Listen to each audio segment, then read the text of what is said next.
In our discussion today, some of you might bring up specific tweets or examples, and I'll probably have an answer like, my team will follow up with you. I don't think that's useful. I'd rather us focus on principles and approaches to address these problems. We believe in free expression. We believe in free debate and conversation to find the truth. At the same time, we must balance that with our desire for our service not to be used to sow confusion, division, or destruction. This makes the freedom to moderate content critical to us. We've been witness to Twitter censorship for more than a year, then gradually moving to silence people based on merely having an opinion that contradicts lockdown orthodoxy. Stanford public health expert Scott Atlas has been censored, and Naomi Wolf, visiting senior fellow at AIER, was put in Twitter jail for a week for landing on the wrong side of the high priests of allowable content. Well, a new line has been crossed. Harvard professor Martin Kulldorff and co-creator of the Great Barrington Declaration, one of the most cited epidemiologists and infectious disease experts in the world, has been censored by Twitter. His tweet was not taken down.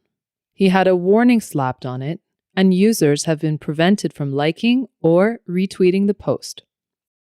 Keep in mind, too, that Dr. Kulldorff serves on the VAST subgroup that the CDC, NIH, and FDA rely upon for technical expertise on this very subject. I'm going to pause here. I'm going to lose the script, and I'm going to reflect on the recurring feeling I have of impending doom.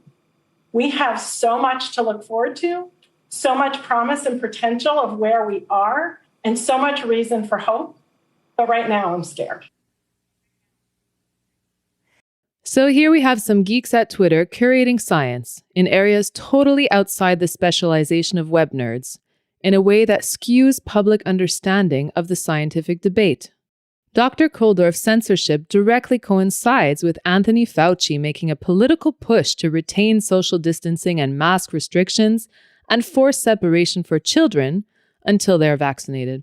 Parents are vaccinated, they still do need to be concerned about their unvaccinated children playing together in groups. Is that right? Yeah, the children can clearly wind up getting infected. When we talk about what you can do when you're vaccinated, you can certainly have members of a family, if the adults are vaccinated, and you're in the home with your child, you don't need to wear a mask and you can have physical contact.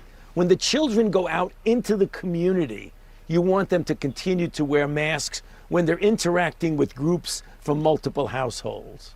He was all over Sunday TV shows doing that.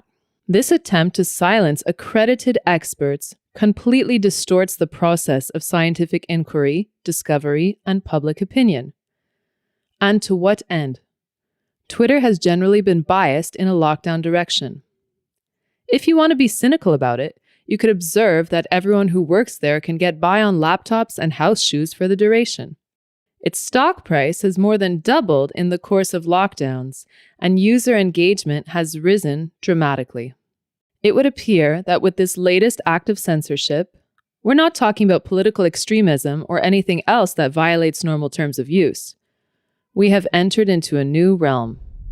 Twitter is now curating the scientific debate in ways that exclude alternative points of view, particularly those that raise doubts about the need for universalized vaccines and vaccine passports.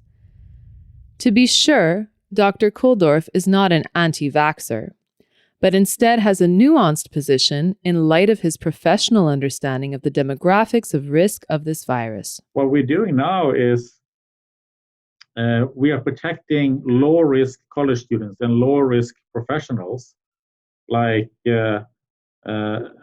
journalists and scientists like me, bankers, attorneys, etc., who can work from home, even though they have very low risk, while we are putting working class older people who have high risk, they still have to work, driving a cab or working as a janitor, working in the supermarket or the post office or whatever.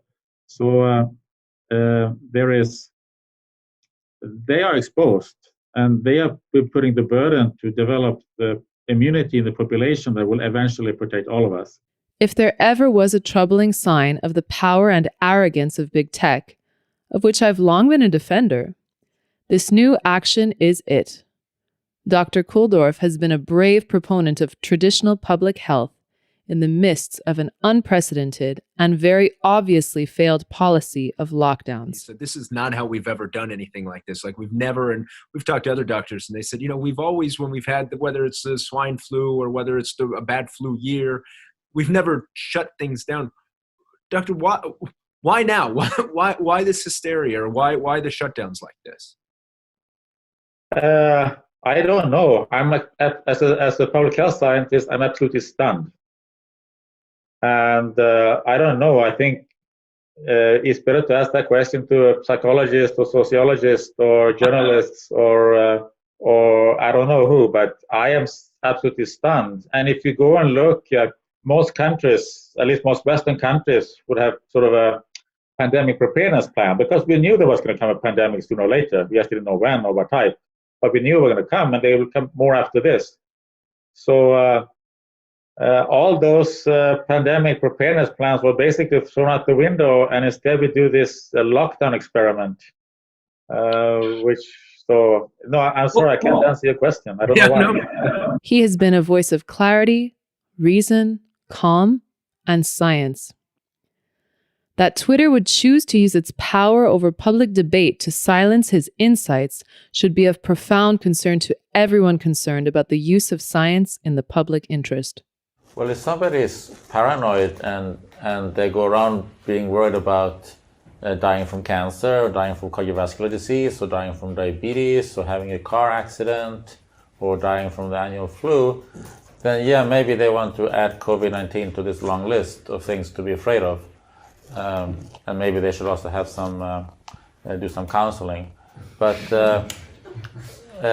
for the most of us, this is one more thing in the things that could happen to us, but it doesn't make sense to go around and be terrified about it. Instead, when we drive a car, we put on the seatbelts because that lowers the risks. It doesn't eliminate the risk, but it lowers the risk. So with COVID, we should wash our hands more carefully, and that lowers the risk, but it doesn't eliminate it. So we have to view COVID-19 as one of many things that can happen in life, but we shouldn't let it interrupt life, because that actually has much worse consequences, both in current time, but also long term. And those are equally important. So just like Jay says, we can't sort of be single focused on one particular disease.